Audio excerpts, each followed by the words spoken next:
As documented by NASA in recent peer-reviewed scientific papers, the Space Shuttle missions have been filming plasma objects on regular missions going back decades. Space plasma are self-illuminating, pulsating, plasma-based life forms which can move at extreme speeds and change direction with incredible velocity, both underwater and in the skies, not just around the Earth, but also in space itself. Like reported sightings of UAP and UFO, these plasmoids have multiple shapes and sizes, are attracted to electromagnetic activity,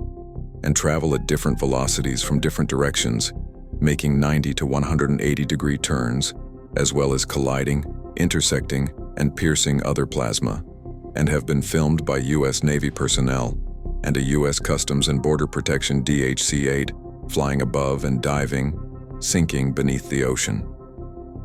When filmed by NASA, the space plasma objects initially began circling and hovering near the space shuttles, satellites, and the Mir International Space Station, and congregating above and descending into thunderstorms in the lower atmosphere, which is the air corridor favored by commercial and military aircraft. This may account for reports of UAPs following, harassing, chasing, and toying with aircraft. Plasmas also have explosive properties, adversely affecting electronics and mental activity, possibly inducing hallucinations, for example, of alien abductions, pass through glass, plastic, metal, and enter the cockpits of airplanes and have been observed by astronauts inside spacecraft, the Mir and the International Space Station, sometimes changing their form dramatically through unlimited morphological abilities with the potential that communication with other life forms could all be achieved psychically directly, with the brain's output, particularly as the human brain and neurological system is fundamentally driven by electromagnetics itself. In conclusion,